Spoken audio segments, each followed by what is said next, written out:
Onkar.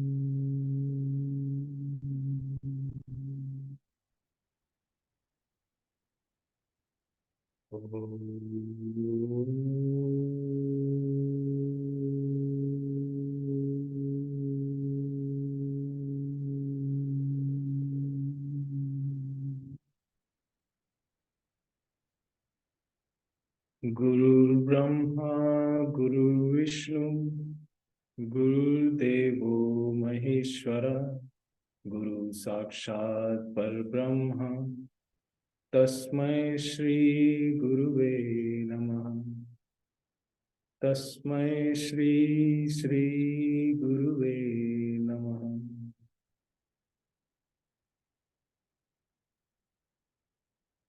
Let's rub our hands together to make them warm, and then gently put them on your eyes.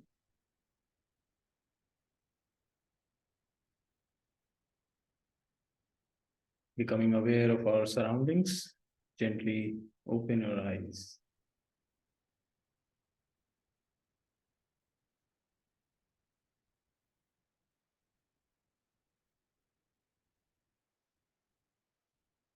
Okay, Gurudev. To start the session, is English, Hindi a combination of these two languages would be fine? दोनों भाषाएं ठीक है? कोई Hindi English से कुछ कोई एक particular language? Please, you can show thumbs up. And also keep yourself muted unless you have to speak something. Session के लास्ट में हम 10-15 मिनट के लिए क्वेश्चंस लेंगे आप सभी लोगों से। तब तक के लिए अपने माइक कभी बंद रखें। सबसे पहले मैं अपना इंट्रोडक्शन दे दूं। आप लोगों को विनय भैया को देखने की आदत रही है इस मंच पे, लेकिन आज किसी कारणवश वो नहीं ज्वाइन कर पाए, तो मुझे ये सौभाग्य मिला है। और मैं भी art of living permaculture course मैंने पिछले साल किया था, और उसके बाद से मैं लगातार अपने गांव पे वाराणसी में आया और पर्माकल्चर के जो मैंने सीखा उसको जमीन पे लागू करने की कोशिश कर रहा हूँ, और विनय भैया के साथ जुड़ा हुआ हूँ उनके कार्य को और देश भर में ज्यादा से ज्यादा लोगों तक पहुंचाने के लिए। जी Rajesh ji. So I've been trying to implement my learnings of permaculture on ground here in my hometown, Varanasi. And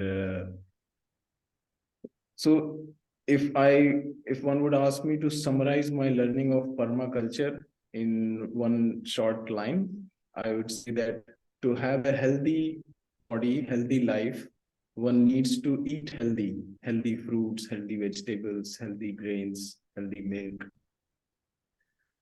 And to have healthy fruits, we need to have healthy plants.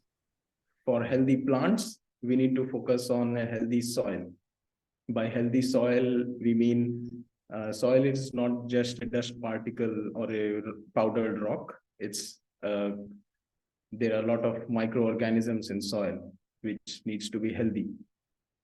And the best way to make the soil healthy is through cows, the cow dung, the cow urine. So today's topic, we'll be discussing mostly around cows. And when I started implementing on my own farm, the permaculture learnings, I planned to start with cows. The first thing that I did was bring 2 cows, and with Guruji's blessings, I was blessed with another cow, a calf, young calf. in the previous month. Now I have 3 cows, and sometimes it gets difficult to take care of all 3 of them together. And our esteemed guest today is taking care of so many cows. We will be hearing more from him. Before starting that, I would just like to bring a shloka from Bhavishya Puran, where Sri Krishna says, गावों में अग्रतः संतु, गावों में संतु पृष्ठतः, गावों में हृदय संतु, गवाम मध्ये वसाम्यहम. It means that may cows live in front of me and may cows be behind me, because cows are always in my heart and I live among cows.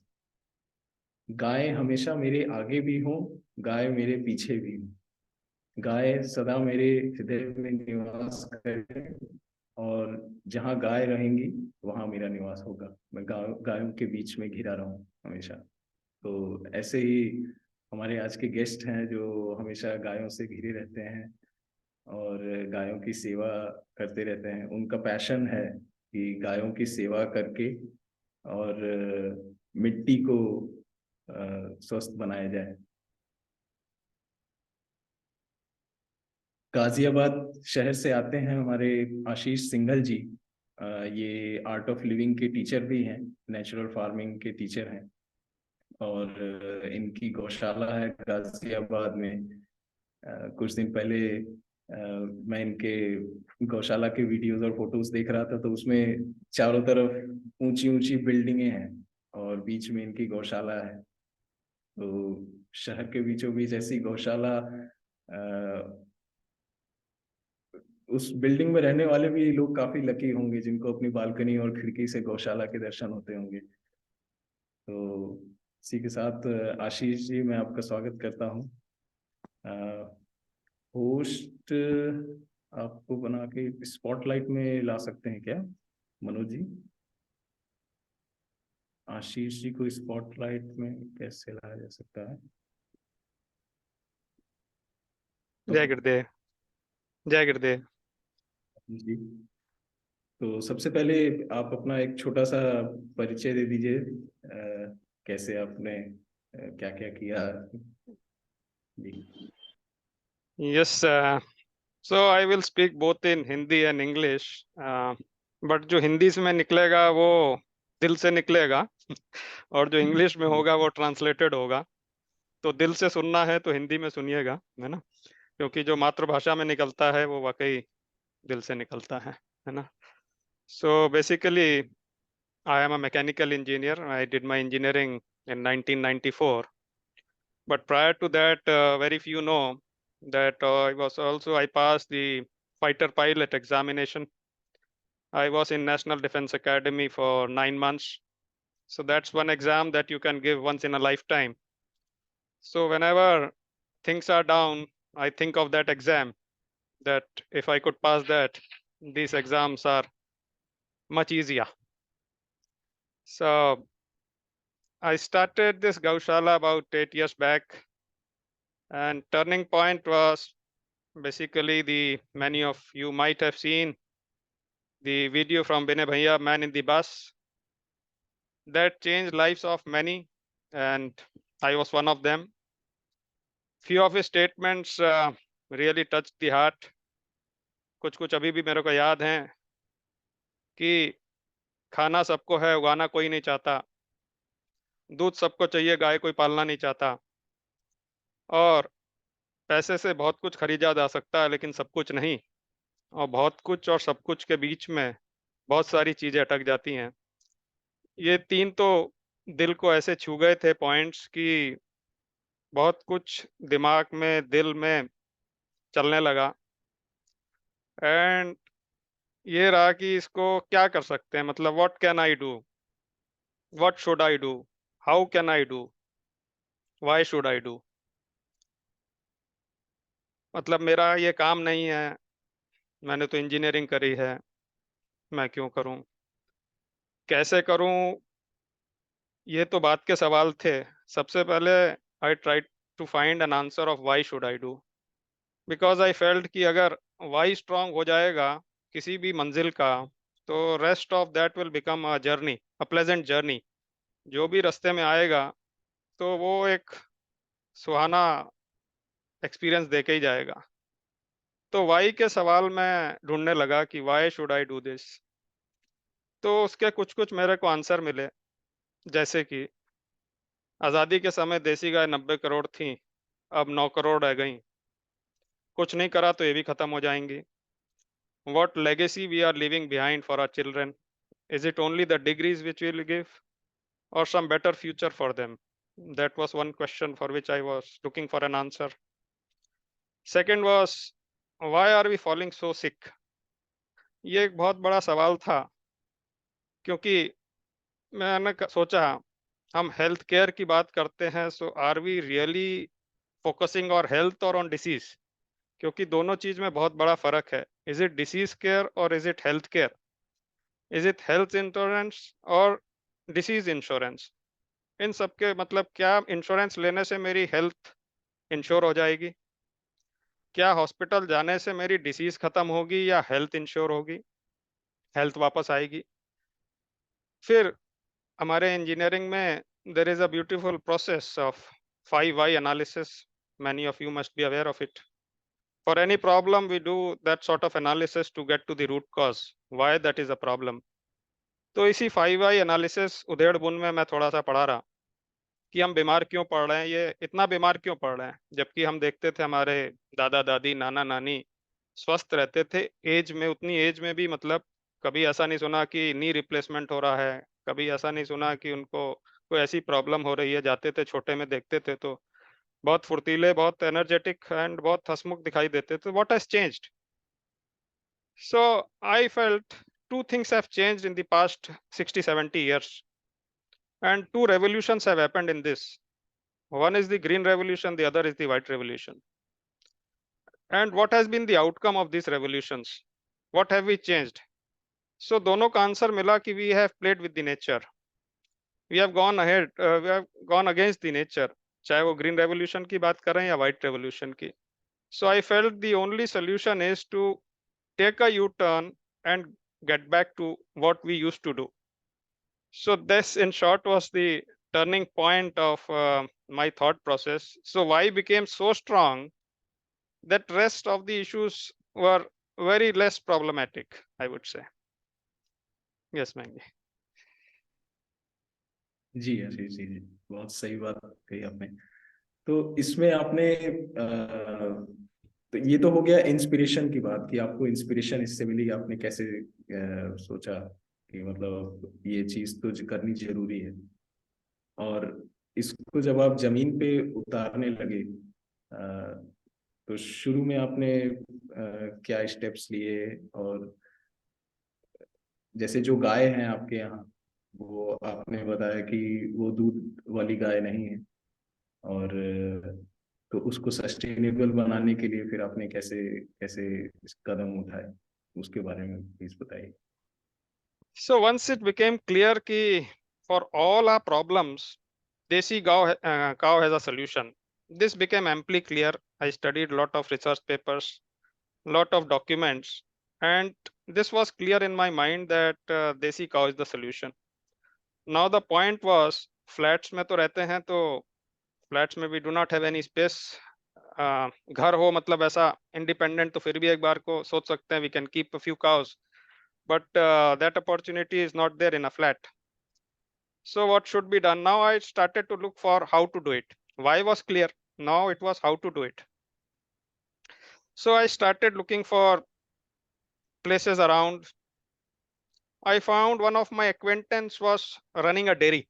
This will look very odd to you because see, as we say, everything is fair in love and war. Now I was clear that I have to do it, whatever it may be. So it was a buffalo dairy, and they had cows of HF breed. Now the point was, but they had an infrastructure. It was a partnership. 3 partners were running. So I thought, they had the manpower, and I had no clue. See, right from childhood means I had no this thing exposure to keeping a cow, or had no background knowledge of it. So I thought this is a good option, and it was very near to our place, about less than a kilometer. So they had the shed, they had everything. The only problem was that they had buffaloes and HF cows, which for me had no attraction. The only attraction was that they had the shed, they had the manpower, they had the know-how, at least to keep the cattle, right? So he took me to his dairy. I saw all the buffaloes and HF, and I thought, what can I do now? But I was very much interested. Even if he gives me 10 by 6 foot space, I would keep one cow here. So I asked him, is it possible to keep a desi cow here in the dairy? I would like to enter into a partnership with you. He said, okay, I'll discuss with the rest of my partners and get back. I said, fine. So they had already made some investments. So to get into a partnership, I had to pay about 1 lakh rupees. I thought that's also okay. And you won't believe, with that 1 lakh rupees, the first item which was purchased was a buffalo. So I said, okay, it was not, I was not aligned to that decision, but I had just joined a partnership and I had no say into that partnership. And there were only three people. So I said, okay, time will come when we'll see, we'll turn the tables. Yeah, but it's good that I have a sitting place, right? Like we get into a train, we look for a space to sit, and then we look for a space to lie down. It was something like this to, okay, I have some space to house a cow, and that was enough for me. But their intention, their focus was only on milk. So we thought, okay, I wanted that, okay, the desi cow should come here. So we decided to buy desi cows with calves so that we can have milk. I did not want that the partnership or other things should break, because I won't be able to handle it, because still in a job. So we decided, okay, we'll buy the cows. Okay. Then we went, we had no clue of how the desi cows look. We studied, we Googled, we looked, and we bought 2 desi cows. On the way, the cow got injured, and instead of milk, blood was coming. So it was a panic situation.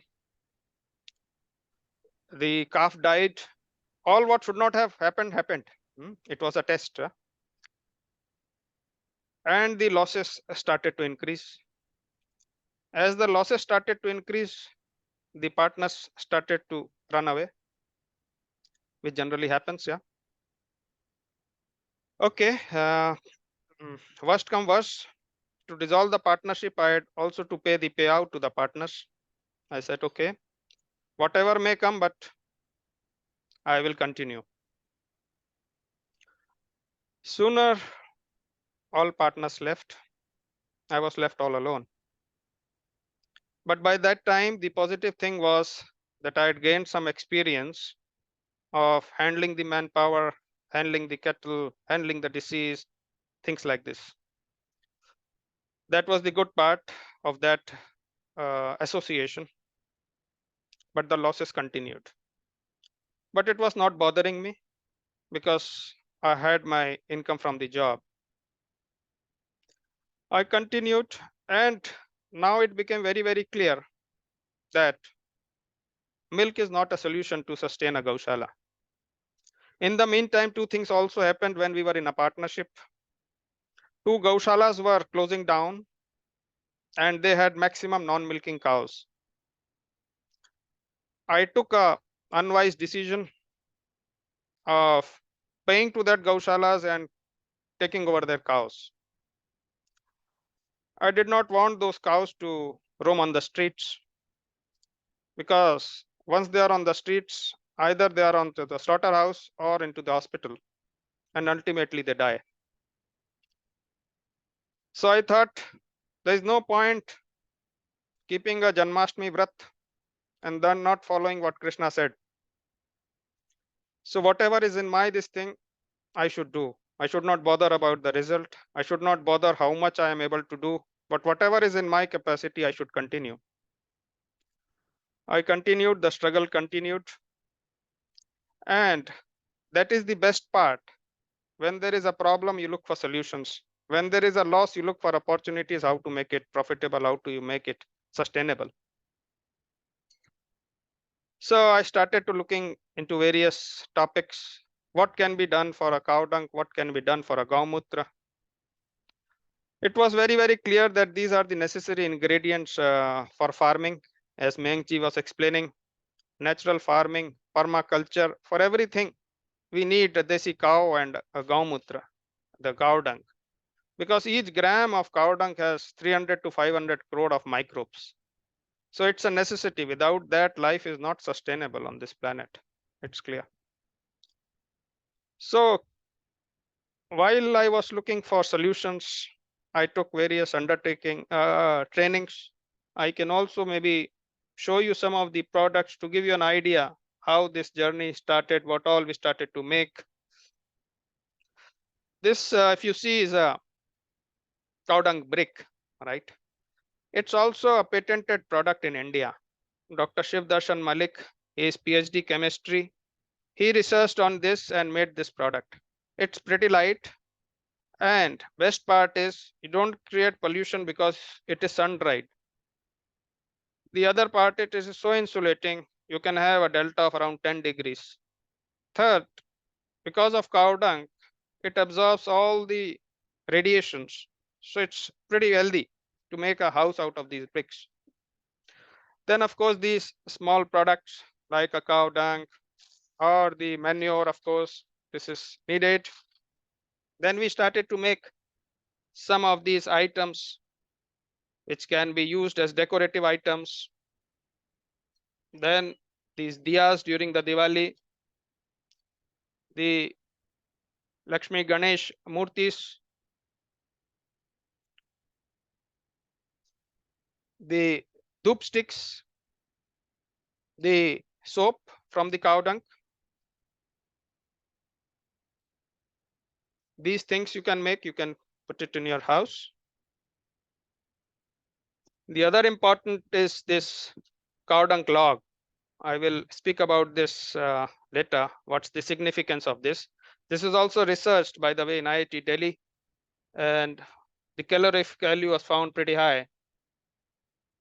Then from the Gaumutra, you're also making this Gonile. This is a floor cleaner.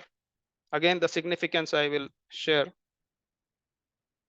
This is the nasal drops made from Gaumutra. And as we see, we are very much impacted by airborne viruses. And once we put this, it's a matter of seconds that the viruses can get killed, because Gaumutra is antiviral, antifungal, antibacterial. Then we have this very, very special. Okay.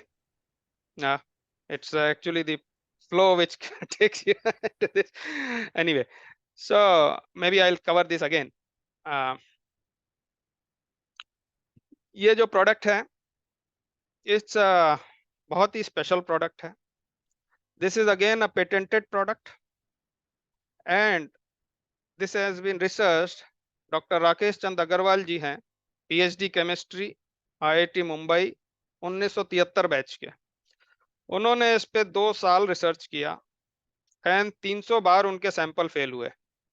तो जब भी मैं उनसे मिलता हूं, उनको नमन करता हूं और बोलता हूं कि आज के युग में जब एक भी फेलियर यूथ नहीं झेल पाता है, आपने 2 साल तक हर ऑल्टरनेट डे फेलियर झेला है, तो आप एक मिसाल हो हमारी नई पीढ़ी के लिए कि फेलियर से हारना नहीं है, उससे आगे बढ़ना है.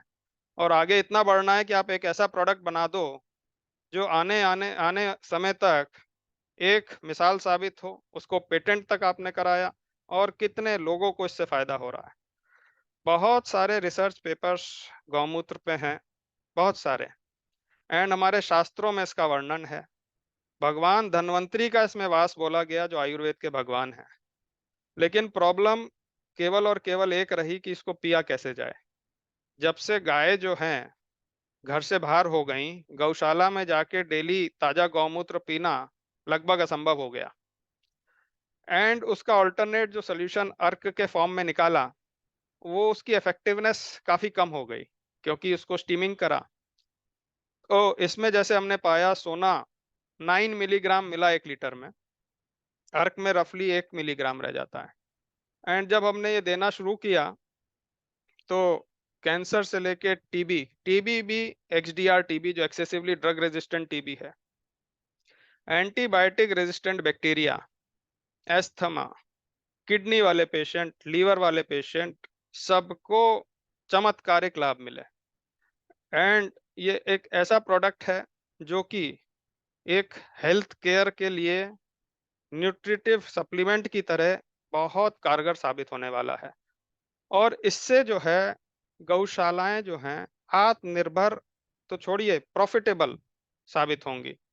और जैसे ही ये व्हील टर्न होगा, सड़कों पे गाय दिखना बंद हो जाएंगी और स्वास्थ्य में हमको जो लाभ है वो अत्यधिक मिलेगा और एक साइकिल चालू हो जाएगी। जब गांव में गाय वापस चली जाएंगी, नेचुरल फार्मिंग चालू हो जाएगी। जो आजकल फोर्टिफाइड फूड का प्रचलन हो गया है, इसका भी हम सोचें अगर कारण क्यों? क्योंकि नेचुरल फूड में वो मिल ही नहीं रहे हैं न्यूट्रिएंट्स जो एक्चुअल में मिलने चाहिए, तो ऊपर ही उसको फोर्टिफाई करना पड़ रहा है। और अभी पीछे शायद आपने न्यूज़ में पढ़ा हो, पंजाब में फोर्टिफाइड राइस भी फेल हो गया। फोर्टिफाई करने के बावजूद उसमें न्यूट्रिएंट वैल्यू नहीं मिली। तो जो विनय भैया का स्लोगन है, होम ग्रोन होम कुक्ड, इसी मारे इतना आज के युग में कारगर है, जरूरी है, क्योंकि अन्न का प्रभाव मन पे, तन पे और धन पे, तीनों पे है। अब पूछेंगे आप कि धन पे कैसे? अन्न का तो मन पे हो ही गया, मन से तन पे हो गया, और जब मन खराब होता है तभी धन गलत तरीके से एकत्र करने की तरफ दौड़ता है। अन्न शुद्ध हो गया तो सारी चीज शुद्ध हो जाएंगी। तो मेजर जो रूट कॉज है वो है खराब या दूषित अन्न, दूषित पानी, दूषित हवा, और तीनों का सल्यूशन देसी गाय पे है। इस मारे आज के युग में इसका बहुत ज्यादा उपयोगिता है, बहुत ज्यादा इसका रिक्वायरमेंट है। मतलब इट इज नो मोर, मतलब कोई वो नहीं है, नेसेसिटी है। हम ये सोच लें कि देसी गाय को हमारी जरूरत नहीं है, हमको देसी गाय की जरूरत है, अगर हमें जो है इस पृथ्वी पर सही सलामत अपने बच्चों के लिए रहने के लिए छोड़ के जाना है कुछ। तो मयंक जी, ये था थोड़ा सा जो हमने कोशिश करा जी। उसको आत्मनिर्भर से लेके प्रॉफिटेबल गौशाला बनाने के लिए। और अब आगे का कदम तो ये है कि जगह जगह जो है लोग इसको रखें और प्रॉफिट भी कमाएं, और फार्मिंग जो है ये केमिकल बेस्ड फार्मिंग खत्म हो। जो मैं बात कर रहा था दो रेवोल्यूशन की, ग्रीन रेवोल्यूशन में क्या हुआ, जो हमारी नेचुरल गौ आधारित खेती थी रिप्लेस हो गई केमिकल फार्मिंग से, रिप्लेस हो गई हाइब्रिड सीड से, रिप्लेस अब तो जीएम सीड्स आ रहे हैं। और व्हाइट रेवोल्यूशन में देसी गाय का रिप्लेसमेंट हो गया एक्सोटिक काउ से, एचएफ जर्सी से, जो A1 टाइप का मिल्क, अगेन जो बहुत ही हानिकारक है। सो ये हमें कुछ, मुझे मेरी जो अपना सोच बोलती है, हमें कुछ वापस से इन्वेंट नहीं करना है, nothing, we have to just take a U turn and go back to our roots.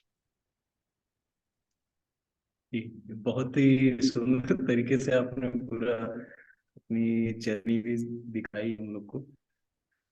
तो जैसा आपकी जर्नी शुरू में लॉस से शुरू हुई और आज प्रॉफिटेबल की तरफ है। अभी कुछ दिन पहले विनय भैया का एक रिट्रीट कोर्स कंप्लीट हुआ था बैंगलोर आश्रम में, 9 दिन का रिट्रीट कोर्स, रेसिडेंशियल कोर्स। तो लास्ट डे पे एक कैंडिड मोमेंट, मतलब सब लोग आपस में बैठ के बातें कर रहे थे, उसका एक वीडियो क्लिप मुझे मिला था। उसमें विनय भैया बता रहे थे कि हमारा जो लोग कोर्स करने आ रहे हैं, जरूरी नहीं है कि सब लोग अपने खेत में या किचन गार्डन में, छत पे, बालकनी में, जहां भी कुछ उगा रहे हैं, सब लोग बहुत सक्सेसफुल हो जाएंगे, या ऐसा जरूरी नहीं है।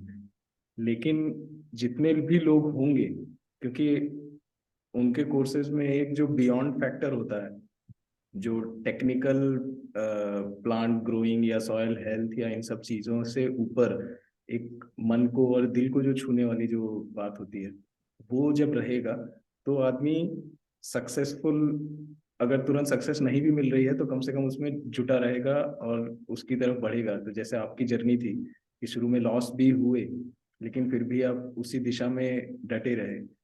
और भैया उसमें उसी वीडियो में कहते हैं कि आज सोसाइटी में चेंज वही लोग ला पाएंगे जो जिनके पास थोड़ी फाइनेंशियल स्ट्रेंथ है, जो उसमें 1 लाख 2 लाख डुबाने को तैयार हैं, लेकिन काम गलत नहीं करेंगे उसके लिए। थोड़े से फायदे के लिए काम गलत नहीं करेंगे, काम सही ही रखेंगे अपना। और आपकी कहानी एकदम उसी पथ पे दिखती है। दूध के बारे में फिर से मैं आपको थोड़ा और पीछे उसमें लाऊंगा। अभी विनय भैया से उस डिटेल में भी बात हुई थी कि उनका मानना है कि जैसे वेजिटेरियन तो है ही, वो तो सबको होना ही चाहिए। आजकल एक नया फैशन चला है वीगन का, जिसमें लोग दूध प्रोडक्ट्स और शहद हनी ये सबको भी अवॉइड करते हैं। और मैं थोड़ा सा उनसे उस पर डिसएग्री करता हूँ। वो पूरी तरीके से वीगन को नकार देते हैं। मुझे ऐसा लगता है कि आज की सोसाइटी में, हम आज के दिन में हम लोग को पूरी तरीके से न नकार के शहरों में लोगों को वीगन हो जाना चाहिए। अगर वो लोग पैकेट का दूध या टेट्रा पैक और ये सब दूध कंज्यूम कर रहे हैं, उससे अच्छा है कि आप वीगन हो जाओ। उन डेयरी प्रोडक्ट्स को इस्तेमाल ना ही करें। तो अगर आपके पास देसी गाय की गौशाला तक का एक्सेस है, you can get dairy products from गौशाला where desi cows, our native breeds are kept, and they are getting the milk cruelty free after the calf gets their own capacity of milk, and then the milk is taken out and sold to people without using of injections as well. अगर आपको शुद्धता की पूरी guarantee मिल रही है, तभी आप उस दूध को कंज्यूम करें। और आपकी गौशाला में आपने दूध को प्रोडक्ट न बनाते हुए जो गोबर गोमूत्र इन प्रोडक्ट्स को आगे लेके आए, तो उसमें आपको शुरू में कुछ चैलेंजेस ऐसे फेस करने पड़े, जैसे फैमिली से, या कि हम हमारे पास इतनी सारी गाय हैं लेकिन दूध इतना क्यों नहीं है। तो आपकी दूध की, जैसे आपके घर में कैसे दूध आता है और उसका कुछ बताइए। नहीं, ऐसा नहीं है कि दूध बिल्कुल नहीं है, क्योंकि अगर जो नॉन मिल्किंग काउज हैं, उनको भी सही देख-रेख करें, उनका सही न्यूट्रिशन करें, तो they are also able to conceive. क्योंकि अगर हमने केवल इनका ही रखा और आगे पीढ़ी उनकी नहीं बढ़ाने की सोची, तो इनकी पॉपुलेशन कैसे बढ़ेगी? तो इट इज़ बिल्कुल। अ मस्ट कि दूध का भी वहाँ पे होना आवश्यक है। तो हमने जैसे 70 गौ वंश में करीब 15 गाय ही केवल दूध की हैं, बाकी सारी नॉन मिल्किंग हैं। और कोशिश ये है कि अगर वो कंसीव करती हैं, तो आगे पीढ़ी बढ़े, उनकी पॉपुलेशन बढ़े, और जब वो हो कंसीव करेंगी तो एक्स्ट्रा मिल्क भी होगा, एंड उससे मिल्क के प्रोडक्ट्स भी, मिल्क भी सप्लाई करते हैं, घी भी बनाते हैं, क्योंकि वो भी एक आवश्यक चीज़ है। लेकिन फ़ोकस की जहाँ तक बात है, focus is on non milking cows and milk is an outcome. वो जब नज़रिया चेंज हो जाता है, तो दृष्टिकोण पूरा चेंज हो जाता है कि that is just a bonus and that is also done with a purpose, कि आज ये गाय है, 7 साल बाद, 8 साल बाद, 10 साल बाद इनकी एज है, तो इनकी कैसे पॉपुलेशन कैसे बढ़ेगी? इनको कंसीव करना, इनके बच्चे होना, तो पूरे लाइफ टाइम में अगर 1 गाय से 5 गाय, 6 गाय बढ़ गईं, तो देखिए 90 करोड़ से 9 करोड़ रह गई 70 साल में। और अगर इनकी पॉपुलेशन नहीं बढ़ी, तो हार्डली 4, 5, 6 साल में बिल्कुल विलुप्त हो जाएँगी। काफ़ी जो ब्रीड्स हैं ऑलरेडी बिकम, मतलब अब विलुप्त हो गई हैं। तो बहुत नेसेसिटी है, और इस मारे जैसे आपने वेगन का बोला, वेगन खराब चीज़ खाने से अच्छा है ना खाएँ। कबीर जी ने केवल शब्दों पे बोला, शायद उस समय खाना इतना दूषित नहीं था कि जैसे शब्द बाहर आके वापस नहीं ले जा सकते। ऐसे गलत चीज पेट में डाल के भी वापस नहीं निकाली जा सकती, वो भी नुकसान करके ही मानेगी। तो उस समय तक शायद भोजन इतना नहीं था, नहीं तो शायद दोहे में ऐड कर देते। लेकिन आज की आवश्यकता है दोनों पे विचार करें, ना तो गलत शब्द बोले और ना गलत अन्न डालें। नहीं मिल रहा है तो बेटर है ना लें। जैसे आपने कहा दूध सही नहीं मिल रहा, better to turn vegan rather than drinking too, मतलब कि बहुत अच्छा है मान के कि दूध के बगैर जी नहीं सकते, ऐसा नहीं है। लेकिन दूध के, घी के अपने फायदे हैं, क्योंकि घी ऐसा एक प्रोडक्ट है उसके बगैर आयुर्वेद में बहुत सारी मेडिसिन मतलब काम नहीं करेंगी, क्योंकि that is one thing which is able to cross the blood brain barrier, है ना। तो घी बहुत एक इम्पोर्टेंट है हमारी सेहत के लिए भी, हमारी पूजा के लिए भी, हमारे वातावरण के लिए भी। हवन उससे नहीं करेंगे तो वातावरण नहीं शुद्ध होगा। उसमें देसी गाय का ही घी मतलब जरूरत है। तो हमारे उनके लिए, धर्म के लिए, हमारे पूजा पाठ के लिए, हमारे अपनी सेहत के लिए घी एक बहुत इंपॉर्टेंट कंपोनेंट है। पंचगव्य के लिए, पंचगव्य का हमारा खेती में भी उपयोग है। तो उसके बगैर, क्योंकि ये जो पंचगव्य हैं गायों के, ये हमारे पांचों तत्व को इम्पैक्ट करते हैं और सातों चक्र को इम्पैक्ट करते हैं। तो इसमें से एक भी हमने तत्व हटा दिया तो ऐसे ही हो जाएगा जैसे हमारे, अब हमारा देखिए, तो हमारे, हम मरते कब हैं?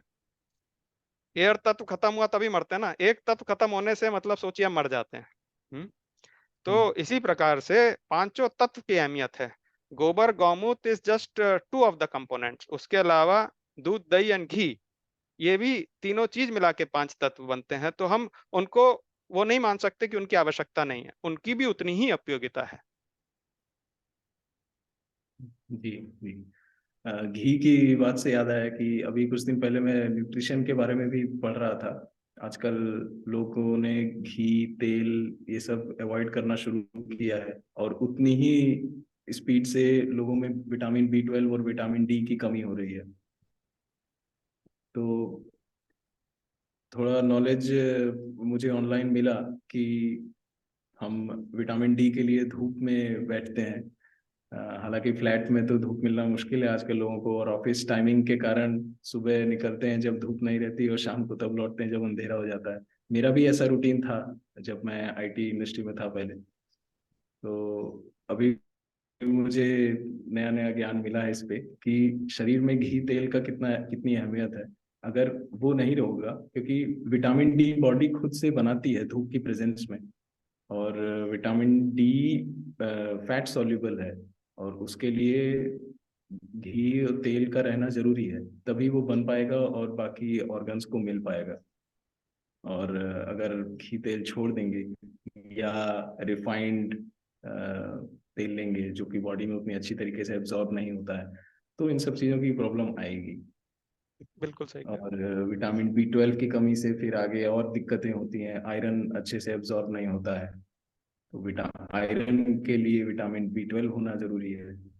और आजकल फोर्टिफिकेशन की भी आपने बात की कि उसमें बाजरे में अभी रिसेंटली स्टडी हुई थी, उसमें उन्होंने आयरन ऐड करके आयरन रिच बाजरा की वैरायटी बनाई। तो सिंपल मैथ है कि अगर आप एक एलिमेंट बढ़ाएंगे तो कुछ ना कुछ पीछे से घटेगा, है ना। तो जो चीजें घट रही हैं हम उनको जनरली अवॉइड कर देते हैं। मैं कोई माइक्रोबायोलॉजिस्ट नहीं हूँ, मुझे साइंटिफिकली उसकी डिटेल पता नहीं है कि उसमें क्या घट रहा है, क्या हो रहा है। लेकिन ये जो नेचर के साथ छेड़छाड़ वाली चीजें हैं, ये सब मन को थोड़ा परेशान करती हैं कि आपने आयरन बढ़ाया, पीछे से कुछ चीज कमी हुई, तो हो सकता है उसकी वजह से आयरन अच्छे से एब्जॉर्ब ना हो बल्कि नुकसान करे। और इन सब चीज़ों की वजह से खुद का खाना उगाना, और अन्न, अनाज, फल फूल, सब्जियां, और हमारे कोर्स के पार्टिसिपेंट्स में बहुत सारे लोग हैं जो खुद से अपने किचन में, किचन गार्डन में, बालकनी में, छत पे, फार्म पे अपना कुछ कुछ उगा रहे हैं। और भैया का यही मिशन है कि और भी लोगों को इसमें बढ़ाया जाए। तो आप नेचुरल फार्मिंग की जो टीचिंग करते हैं, और पर्माकल्चर का भी काफी, दोनों का रास्ता एक ही है कि देश में से यूरिया, पेस्टिसाइड, इन सब चीजों का कम किया जाए। तो गायों के लिए आप कुछ ऐसा केमिकल दवाइयों का रिप्लेसमेंट, जैसे गायें अक्सर बीमार पड़ेंगी, जाहिर सी बात है, बारिश हुई, मौसम खराब हुआ, तो उसके लिए आप दवाइयों में क्या इस्तेमाल करते हैं और कैसे उसका नेचुरल अल्टरनेटिव खोज के लाते हैं? देखिए, शायद आप लोगों ने सबने सुना हो, अभी पिछले साल लंपी स्किन डिसीज हुई थी गायों में। एंड मेरा अपना ये पर्सनल ओपिनियन है, since it's a public forum I should mention that it's my personal opinion, कि it was also a targeted virus, it was also like a lab made virus. Reason being, it only impacted the desi cows, not the HF jersey, not the buffaloes. And उसका भी मैंने link जोड़ने की कोशिश करी, सो उसका link मिला heart attack से। Number of cases of heart attack have immensely increased. And एक यूरोकाइनेस करके चीज होती है, which is given as an injection in case of a heart attack or a brain stroke as the first injection, because it dissolves the blood clots. And वो human urine में भी available है and गौमूत्र में भी available है। And urokinase का patent China ने ले रखा, how to extract urokinase from human urine. And they have studied, a market study is available, what is the market of urokinase till 2028, and they collect the urine from the public urinals and extract urokinase. Next best thing or source of urokinase is gaumutra, and probably they were aware that people in India can consume gaumutra.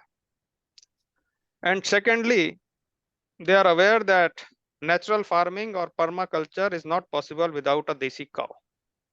So they targeted the desi cows with a deadly disease, lumpy skin disease, and there were lakhs of cows which died because of that. And our cows were also impacted.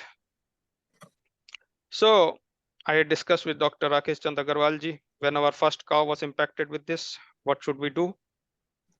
And he said that since it's also a viral disease, why not try Sanjeevani Ras? What is this product, his patented product? And we immediately gave that to the cow. One cow was impacted at that time. And within 6 hours, all our lumps subsided. We have a photographic evidence. We shared with all the gaushalas across the country. And since this was not possible to provide them, we said take a gaumutra of the fresh cow, mix gur and senda namak and give it to the cows. And this was also reported to Speaker of the Lok Sabha, because he belongs to Kota, where Dr. Rakesh Chand Agarwal comes from. This thing was given to him. And this message was floated all across the gaushalas in the country. And within a span of 3 to 4 weeks, the lumpy skin disease subsided drastically. So we found, and it was like a discovery when you have no other option. So we now prefer to give Gaumutra to the cows for any disease, be it a bronchial infection, be it a cut, outside cut, be it a tongue infection, whatever. And we have found very good, उससे बहुत ज्यादा हमको उसमें लाभ मिला गौमूत्र से, because again as I said, antiviral है, एंटी फंगल है, एंटी बैक्टीरियल है। तो इसका इलाज स्वयं गौ माता के पास ही है, हमें कहीं दूर जाने की आवश्यकता ही नहीं है। एंड बहुत चीप, इकोनॉमिकल, रेडिली अवेलेबल आपके पास सोल्यूशन है। और जैसे कि उनके थन में हो जाता है, उसका भी आप सोल्यूशन बना लीजिए, उससे वॉशिंग कर लीजिए, क्योंकि उसमें फिर इन्फेक्शन होने का चांस बहुत कम हो जाता है। सो हमारा प्रेफरेंस वही रहता है, अनलेस एंड अनटिल कुछ ज्यादा है, देन वी गो फॉर मतलब डॉक्टर इंटरवेंशन। अदरवाइज हमारा कोशिश ये रहता है कि घर की घर में ही इन्हीं चीजों से ही ठीक हो जाए। जैसे हल्दी काम दे देते हैं उनको डेली, कुछ समय बाद उनको नीम खिला दिया, है ना, उस तरह की चीजों से ही उनको स्वस्थ रखने की कोशिश करते हैं, क्योंकि वो भी एक बहुत बड़ा एक्सपेंस होता है किसी गौशाला के लिए। मेडिकल एक्सपेंस, तो जी। वो इससे काफी हद तक एड्रेस हो जाता है। जी। मैंने भी जब गाय ली थी तो मैं जहाँ से अपने सामान वामान लेने जाता था और गांव में आसपास लोगों को पता चला, वो लोग भी काफी सजेस्ट करते थे कि गाय की डीवॉर्मिंग कराओ, डीवॉर्मर खिलाओ। और मिनरल्स बाजार में बहुत सारे रंग बिरंगे डिब्बों में आते हैं, ये पैकेट खिलाओ, वो पैकेट खिलाओ। और बस मैं तुरंत विनय भैया को ही फोन करता हूँ कि भैया ये प्रॉब्लम है, क्या दिया जाए, और भैया उसका कुछ नेचुरल इलाज देते हैं और वो तुरंत काम करता है। और मुझे याद है पिछले साल कुछ एक प्रॉब्लम हुई थी जिसका हल उनके पास भी नहीं मिला था, तो उन्होंने आपका नंबर फिर दिया था और आपसे बात हुई थी, और फिर वो काम किया। तो नेचुरल काफी है चीजें। और तो आशीष जी, ये जो मिशन है कि इसको ज्यादा से ज्यादा लोगों में फैलाया जाए, और भैया मतलब मेरा भी प्रयास है कि एक दिन मेरा भी बनारस में ऐसा ही एक गौशाला हो जहाँ पे निराश्रित गाय बैल जो गोवंश छोड़ दिए जाते हैं दूध ना देने की वजह से, उनका मैं एक गौशाला खोलूं। और सपना ये है कि बनारस शहर में एक भी गाय प्लास्टिक का कचरा खाते हुए ना दिखे। तो इसके लिए आप नए लोगों को जो शुरू करना चाहते हैं उनको आप कुछ सलाह या कुछ ऐसा देना चाहते हैं, और फिर उसके बाद हम ऑडियंस से फिर और क्वेश्चन जी लेंगे। बिल्कुल, जो मैं मेरे को मिला है, जितना मेरे को पता है, दैट इज फुल्ली एसेसिबल।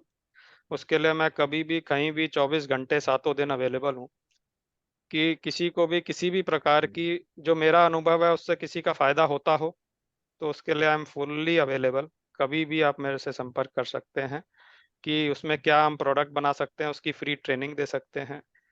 कोशिश हो रही है कि इसका बहुत अच्छा मार्केट डेवलप हो जाए, जिससे कि हमारा जो है ये गौवंश बढ़े भी, और जो अभी है उसको लोग रखने में वो ना करें। तो जो सपना है वो है गाँव में हर जगह, हर घर में अभी हम कोशिश करेंगे कि 10 घर में या 20 घर में 1-1 गाय बँधवा दें, 2-2 गाय बँधवा दें, और उनका गोबर गौमूत्र का ट्रेनिंग भी दे दें, जिससे कि गाँव में जो महिलाएँ हैं उनको रोज़गार भी मिल जाएगा। धूप स्टिक बना सकती हैं, जो मैंने प्रोडक्ट दिखाए बहुत आसानी से बना सकती हैं। उनको पैसे भी मिलेंगे, और गोबर गौमूत्र का बहुत अच्छे से उपयोग भी होगा। और उसके बाद जो है उनको हम नेचुरल फार्मिंग की ट्रेनिंग दें, पर्माकल्चर के कांसेप्ट्स उसमें लगाएँ, और ये देखें कि हम ये नेचुरली ग्रोन फूड कैसे जो है लोगों तक पहुंचा पाएँ। ये पूरा मिशन का वो है कि वापस से अभी मैं आपको एक शेयर करूँ, 2 मिनट लूँगा। गुजरात के गवर्नर हैं देवव्रत जी, उन्होंने हरियाणा के अपने फार्म का वीडियो शेयर किया था, करीब लास्ट मंथ करा था, मैं देख रहा था। तो फ्लडिंग की बहुत बड़ी समस्या है, और उससे ज़्यादा समस्या है वाटर टेबल कम होता जा रहा है। बरसात चाहे इतनी कम ना हो रही हो, उसके बावजूद भी फ्लडिंग भी है और वाटर टेबल भी कम जा रहा है। मतलब कि बीच में एक रॉकी चीज़ आ गई है कि वो नीचे पानी जाने ही नहीं दे रही। तो उन्होंने दिखाया आजू-बाजू के फार्म में पूरा पानी भरा हुआ है, फसल पूरी खराब हुई हुई है, और उनके फार्म में कोई फसल नहीं खराब हुई, और पानी बिल्कुल उसपे है नहीं। फिर उन्होंने बताया कि उसमें 4 से 5 लाख केंचुए आ गए हैं, और एक केंचुआ 10-10 फीट के होल कर देता आने-जाने में। तो वो जो है रेन वाटर हार्वेस्टिंग का इतना बढ़िया काम करता है मुफ्त में, तो उससे वाटर टेबल भी राइज़ होगा, और गोबर गौमूत्र से छना हुआ पानी जाएगा, तो धरती के अंदर जो पानी है वो भी मिनरल रिच एंड क्या कहते हैं कि पूरा न्यूट्रिएंट रिच हो जाएगा। उसके अलावा खेती आपकी खराब नहीं हुई, फ्लडिंग की समस्या खत्म हो गई।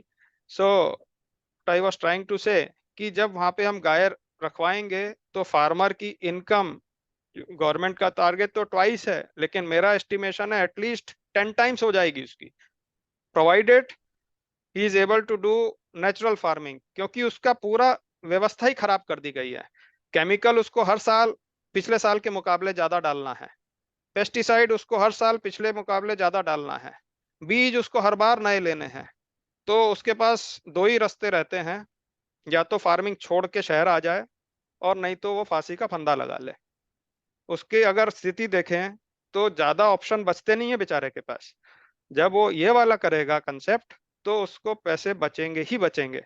गाय से भी पैसे बचेंगे जब उसका गोबर गौमूत्र के प्रोडक्ट जाएंगे, उसकी जीरो बजट एक तरह से फार्मिंग हो जाएगी, और हमारा सबका बेनिफिट ये है कि हमको न्यूट्रिएंट रिच प्योर फूड खाने को मिलेगा, जिससे हम भी स्वस्थ होंगे, हमारे बच्चे भी स्वस्थ होंगे, और जो हमारा सपना है भारत एक लीडर बने, वो सपने की तरफ हम बढ़ेंगे।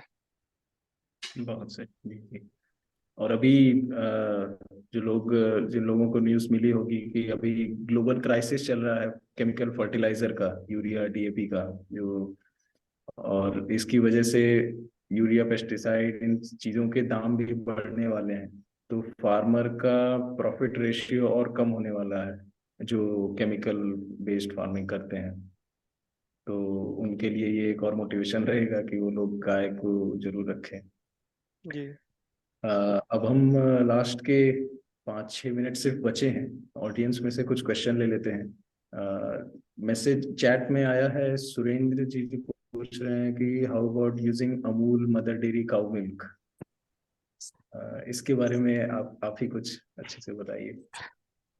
सी, number one, they are silent about the word cow. It is not desi cow, number one.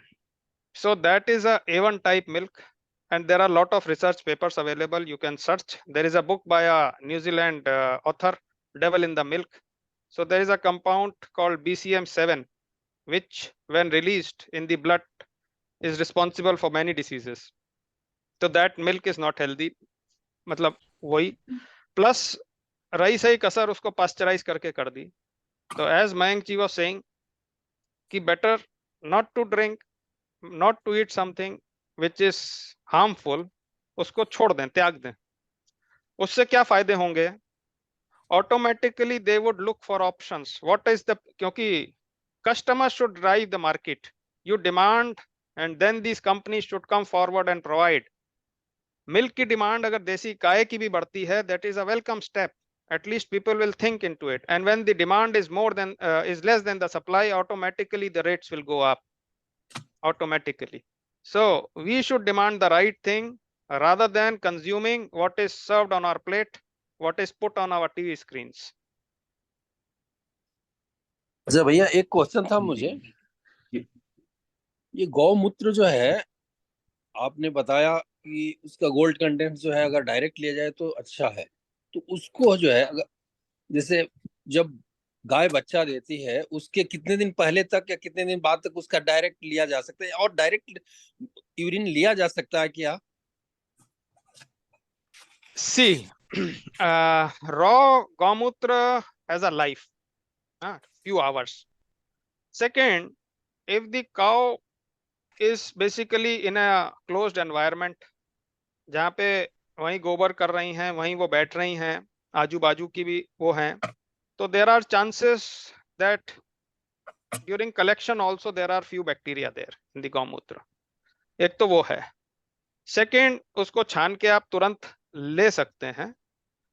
Pregnant cows का स्पेसिफिक यूज है गौमूत्र का, नॉर्मल यूसेज नहीं है।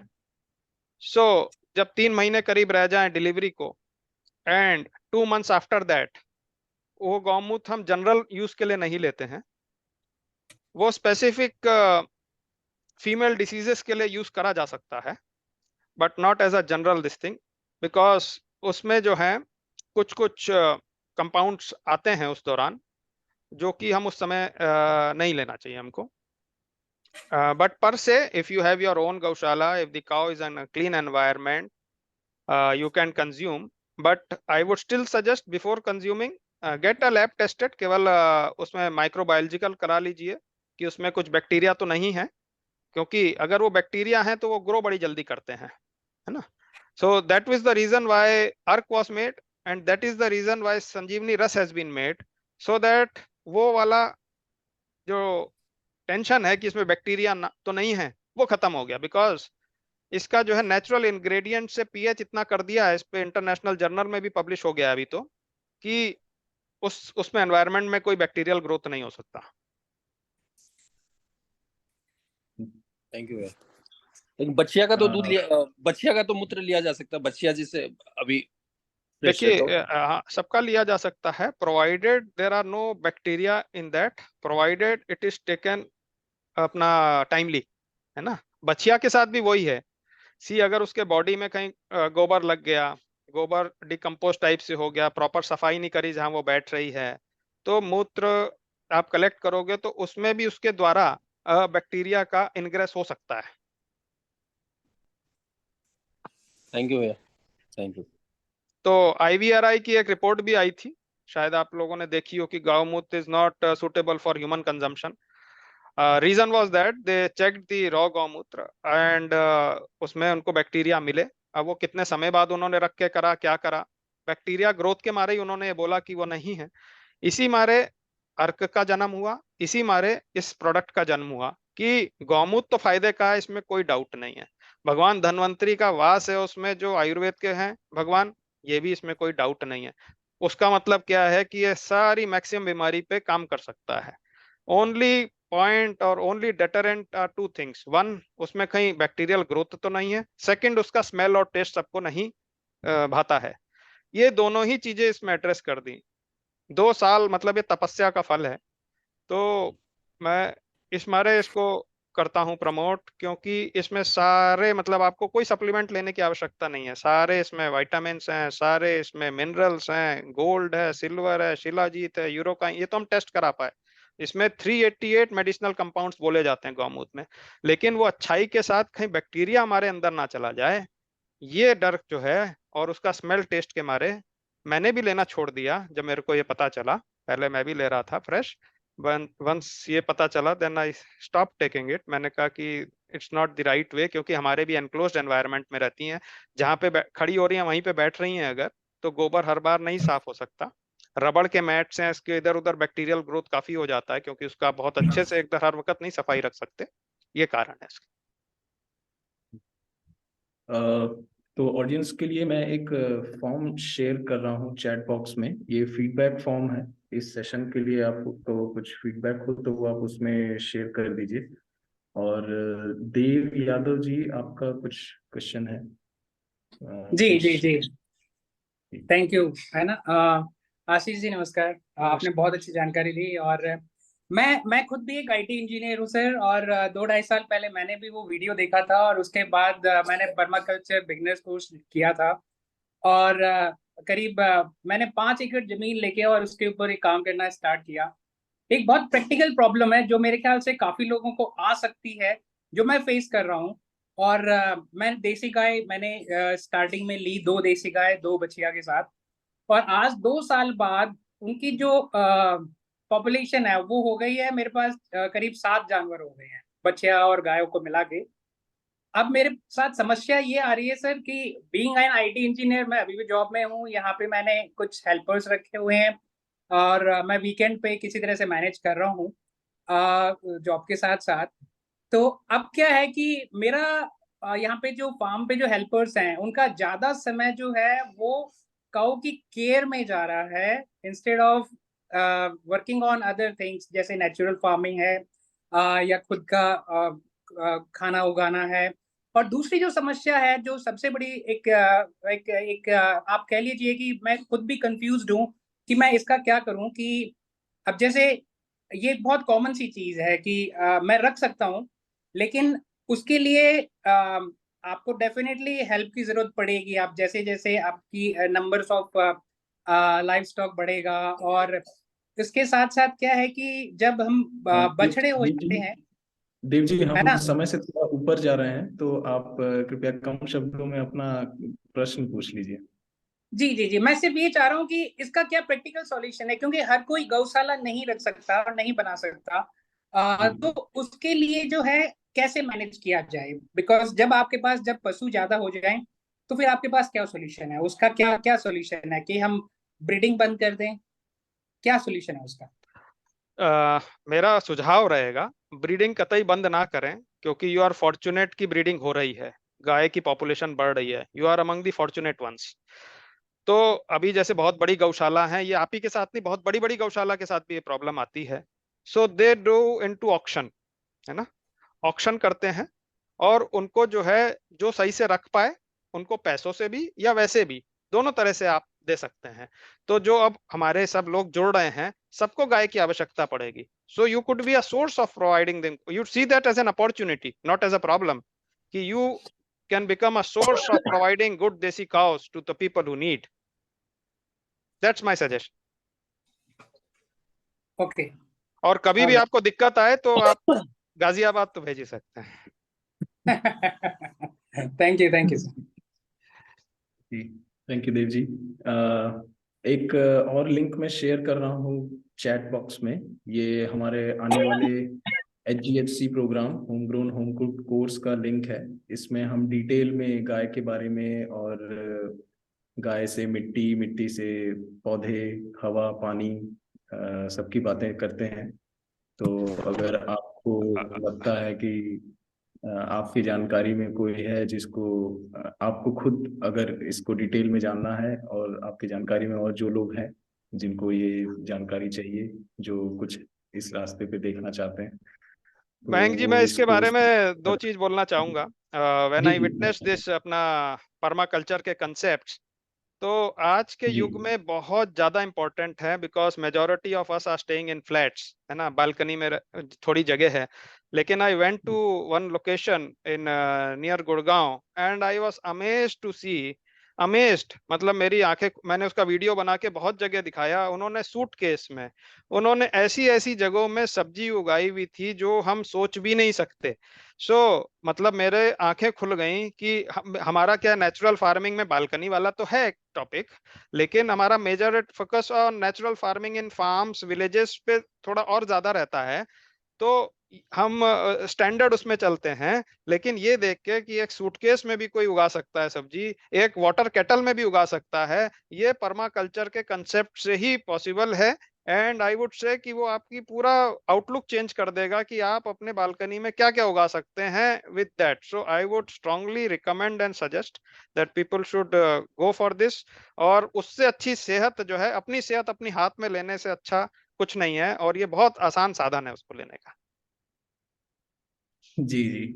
और हमारे ग्रुप में आप जुड़ेंगे तो ऐसे कई लोग, कई महारथी लोग हैं जो इनोवेटिव तरीके से अपने बालकनी में छोटी छोटी चीजों में सब्जियां उगा रहे हैं। तो अ, हम इसी तरीके से, और भैया का टारगेट भी ऐसे ही लोग हैं जो फ्लैट में रहते हैं, जिनको डायरेक्ट एक्सेस नहीं है फार्म की, जो पूरे खेत में नहीं उगा सकते हैं, लेकिन अपने छत पे या बालकनी में कुछ करके, और कम से कम सैलेड के लिए ही कम सही, लेकिन कुछ उगा के, एक बार उनको सैलेड का टेस्ट अगर मिल गया, उसके बाद उनके अंदर क्यूरियोसिटी बढ़ती है, और उसके बाद वो फिर इसी डायरेक्शन में प्रोग्रेस करते रहते हैं। तो हम समय से थोड़ा ऊपर निकल गए हैं, इसके लिए क्षमा चाहता हूँ। और आशीष जी, आखिरी कुछ शब्द अगर आप कहना चाहें ऑडियंस के लिए, तो उसके बाद फिर हम अब सेशन यहीं क्लोज करेंगे। मैं तो अपने ही उससे ये कह सकता हूँ कि everything is possible, it's only the mind game. हम कई बार यही सोच लेते हैं कि कैसे करेंगे। तो सबसे पहले क्यों करना है, जैसे मैं शेयर कर रहा था, वाई अगर स्ट्रांग हो गया कि why I should do this, कुछ भी कार्य करें तो आगे सब अपने आप रास्ते खुल जाते हैं। हर्डल्स आती हैं, but that is to make you strong, and that is the only reason for those hurdles, nothing else. मतलब उससे आगे जाना ही वो है, अपनी जर्नी का पार्ट है। और फॉर्चुनेट है, मैं कह रहा हूँ, हम लोग कि विनय भैया जैसे लोग हमको गाइड करने के लिए हैं जहाँ भी हम अटक जाएं। और विनय भैया ने तो वहाँ बेंगलोर आश्रम में स्वयं ही पूरा, ये पूरा पहाड़ी इलाका था जैसे मेरे को पता चला, वहाँ अब इतनी ग्रीनरी है। तो जीता जागता उदाहरण है, कभी बेंगलोर आश्रम जाएं तो आप देखें। एंड इतनी सारी गाइडेंस, इतना सारा, एंड ही सो एसेसेबल। तो इसको आप जरूर करें और स्वाद लें, सेहतमंद रहें, खुश रहें, and that is the only way why we are here. है ना। तो स्वस्थ रहना मोस्ट इम्पोर्टेंट है, एंड स्वास्थ्य के लिए अपने हाथ में लें, इसको आउटसोर्स ना करें अपने स्वास्थ्य को। That is the only thing I would like to say. जी आशीष जी, कई लोग आपका कांटेक्ट डिटेल भी मांग रहे हैं आपके जी जी आपका थोड़ा नॉलेज के लिए भी, और हो सकता है हाँ आपके प्रोडक्ट्स जो हैं उसके लिए भी। तो बिल्कुल अगर आपकी आज्ञा हो तो हम हाँ नहीं शेयर कर श्योर सकते श्योर हैं। बिल्कुल बिल्कुल जी हाँ किसी भी तरह का मेरे लायक सेवा हो तो आई विल फील फॉर्चुनेट इस जर्नी में वी आर ऑल टुगेदर जी,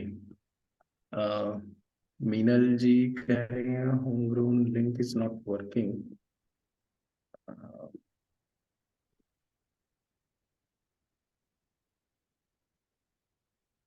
मैं एक बार और आखिरी में ये लिंक भेज देता हूँ, मीनल जी आप इस पे ट्राई कर सकते हैं।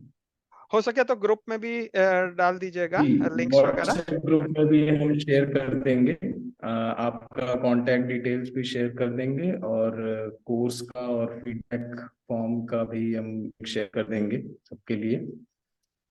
इसी के साथ मैं आप सब लोग को धन्यवाद देना चाहता हूँ, आप लोगों ने समय निकाल के सेशन अटेंड किया।